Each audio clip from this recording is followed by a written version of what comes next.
Hi guys, welcome back. This is actually my last video, unfortunately. Today I'm going to be wrapping up everything I've done into a final report and kind of bringing back some of the results I've kind of got back over the last kind of several weeks that I've been doing my project. So to begin with, I'm going to kind of start with the conclusion of my second video, which was kind of looking at people online and online identity. And I got lots of emails about this and lots of comments, and so I was going to quickly kind of go through some of them with you. I was going to give you an idea of the sort of feedback I was getting and the impression that I was going to get from it. The main kind of consensus I was getting from this is that people really wanted to have a mix on the internet about whether it's anonymous or transparent. Most people were kind of talking about how they wanted big social websites such as Twitter and Facebook to be transparent, because people on there should have their real ID, so you know, protecting people, making sure they are who they are, you know you're talking to them, not some kind of random person. On the other hand, you know, places that people want to become anonymous was places like forums, where they felt they wanted to express themselves without having to be scared or judged by other people online, and they can really kind of let out their thoughts without kind of second thought. Others just wanted to be able to browse the internet, look at what they're doing and having their credit details online and such, without someone constantly looking over their back. I mean, some people were kind of worrying about if it was all regulated, you know, it just takes one corrupt person, and they'd have all your credit details and be making a fortune.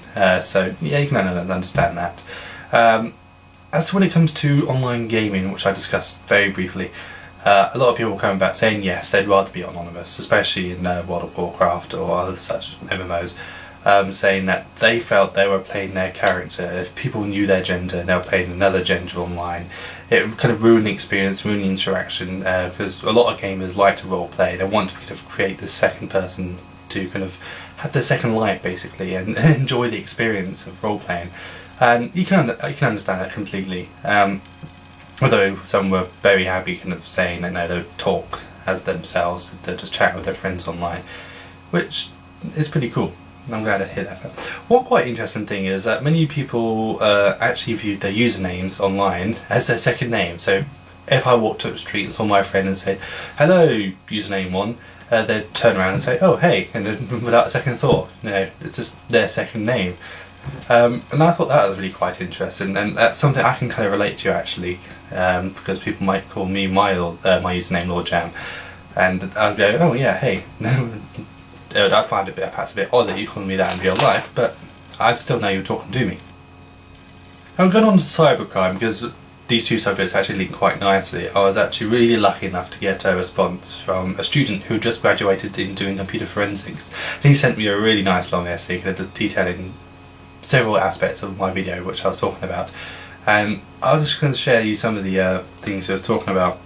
I was interested to find that apparently computer forensics find it very, very hard to actually produce evidence that can hold up in the courtroom, so people can be prosecuted unless it's extremely sufficient evidence. Most people wouldn't necessarily be prosecuted. And so government has actually shied away from taking measures to capture people online who are doing things that are wrong, opposed to actually trying to protect people, saying like, don't do this, and trying to kind of prevent the crimes from happening rather than catching people who are doing the crimes. Which makes sense actually, it's not a bad kind of way.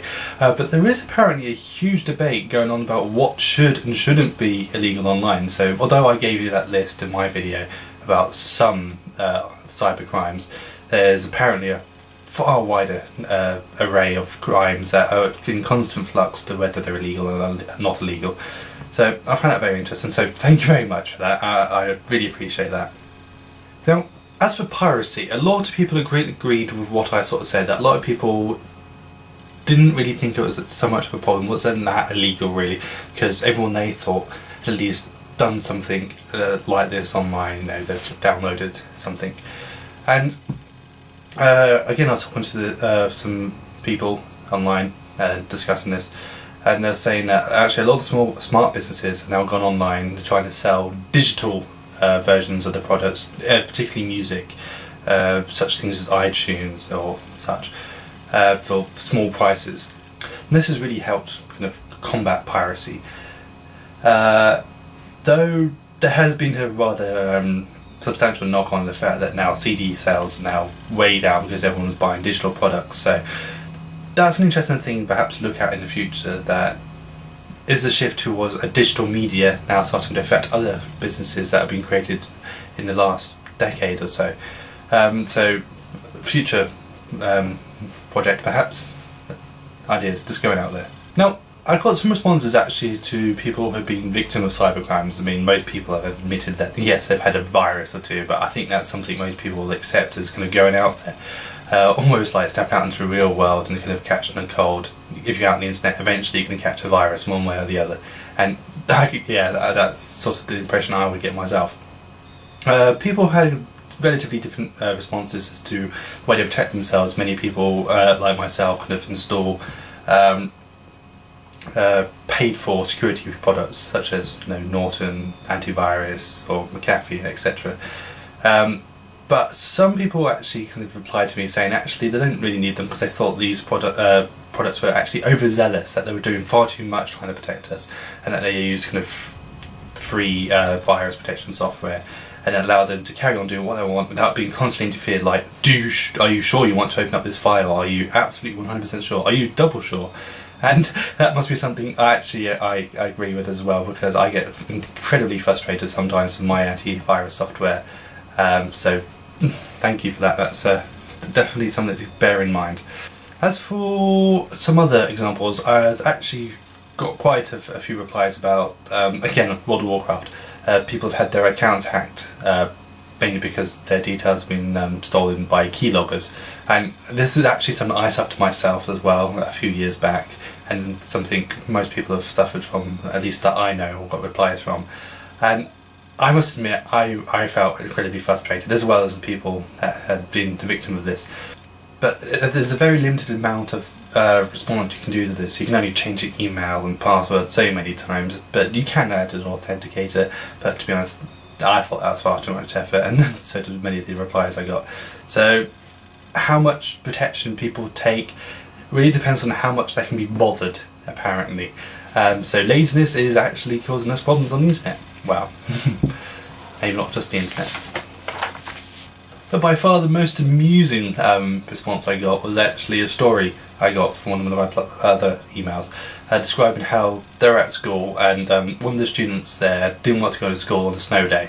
And so they hacked into the school's website, changed the details, then using their email address sent out an email to every single parent saying school was cancelled. And I just found this hilarious, really. I mean, I know I shouldn't find it funny because it is obviously quite wrong.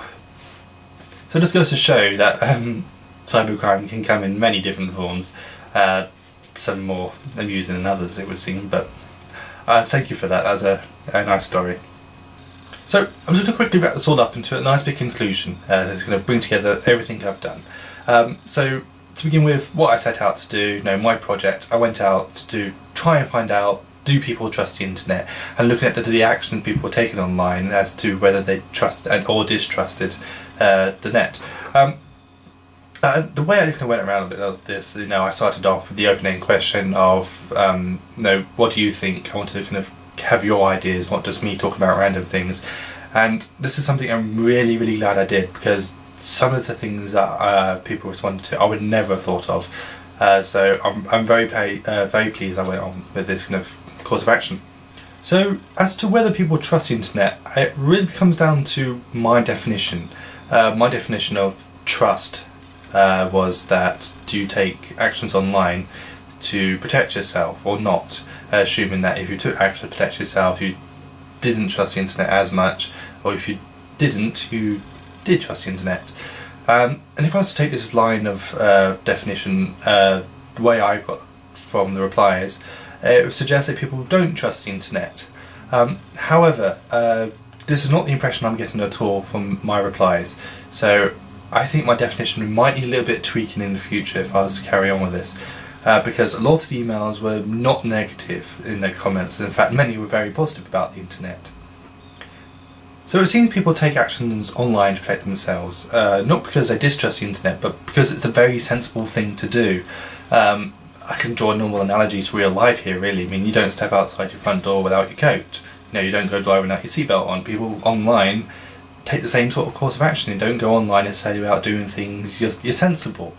And to say that because you're doing this you don't trust the internet, I think is perhaps a bit wrong. So if I was to go back and do this again, I would definitely change how I interpreted the word trust, although I would still kind of consider looking at the actions people take, because what they do online is ultimately what we're going to draw upon as anthropologists to discuss how they interact with it. But from doing this project I felt I've actually learned a lot, not necessarily just from the videos I've made or from the responses I've got, but generally because I've got quite interested in this as I was going along. Now I went around reading other websites and articles, and I got into some of the really deep issues behind the internet, and after all this I think I definitely have a clearer understanding of the internet and the people that use it. Although I can't say I've managed to inspire the entire world to reply to my comment, so there's probably a vast amount of people who have many different opinions out there for me to kind of explore and interpret. And one of the key issues I think about me doing online ethnography and asking do you trust the internet is that anyone watching is online, they're using the internet, so I'm completely cutting out the minority that perhaps don't use the internet at all. And this perhaps might be something I would have to really consider if I was to do a project like this and continue it. However, I'm not sure how I'd approach this if it's been an online ethnography, so it might have to become a part of online ethnography and then offline ethnography. One way perhaps you can do that is to send out a questionnaire in real life or emails or something like that, but that's something for future consideration. So other things I might do other than everything I've just said before, one thing I definitely would do would be to find a way to kind of respond to my biggest problem, which was that people who wanted to comment did not have enough room on the comment section on YouTube or even on Facebook. So what a lot of people end up doing is they send me emails, because what I found is that people responding to this this topic are really passionate and they really write a lot. I'm talking a page, maybe two, and you can never fit that on to a website like YouTube. So if I was to do this again, I would probably find some way in which they could comment online, post it all up online so people could see all the comments rather than me holding them all back and everything, and that might allow a little bit of debate going on. Another thing I would probably do is set up a blog as I was going about the different things I was reading, because although I've explained that I've kind of read The Guardian or articles online, you don't necessarily what I've been reading, so what I do is I set up a diary of what I'm looking at, what I'm reading, and say if you're interested, go and read this, and then that allows people to kind of go and have a read of that before they start commenting to my videos. So that's something I'd seriously consider. Another thing I probably would have liked to have done is perhaps reach out to more people. I mean, I posted this video up on YouTube and I've set it out and shared it for all my resources. But what I might have tried actually, if I was to do this again, is reach out to other anthropologists at other universities or other countries and try and get their opinions, perhaps even get a bigger online ethnography about how people face the internet. And it could offer a lot, I think. So again, something I would consider. Another thing I would consider is, although I was very happy about my approach to this project as keeping it as an open-end question, I think a lot of people were unsure what their thoughts were and thus didn't want to comment because they felt silly. So what I would suggest for anyone who's doing this is that have an open-end question by all means, but definitely have a little bit more structure than what I did. Have one video where you set a structured argument about a topic you found interesting online, do it, get replies, then as a next video do it as an open-ended question that people have been discussing and go and do that, and then rinse and repeat, because I think you might get a lot more people kind of interested, because it starts getting them thinking. If you kind of talk about solid issues, then they start kind of giving their experiences and you set the whole ball rolling basically. So you might end up getting way more comments than I did. But on the note of future projects, if any of you guys out there want to carry on my project, whether you're doing the same degree as I am and you want to carry on next year, by all means you have my full permission to carry on. You have my permission to link any of your videos to my videos. You want to send me an email if you kind of want some responses from me. I'm fully happy to kind of help with this. So good luck if you want to do that. I'd be very happy to be kind of involved in this, so just let me know. To those who haven't actually made a YouTube video before, or a video online before, like me before I've done this project, I'd highly suggest actually just giving it a go, if not necessarily on my project, something else maybe, because it has been a real experience and I've learned a lot just by doing these videos, because before I was petrified of putting a video online, but now I enjoy it, it's good fun, so just go for it, because you never know, you just never know. And that's it, that's the conclusion to my project. Thank you very much for watching, thank you for all those who sent me comments and supported me throughout these weeks. I owe you a lot, you've really helped my project. And it's been an absolute pleasure doing this, it's been a very interesting project to do. And all I can say now is thank you very much, and I shall hopefully see you again one time in the future. So, goodbye.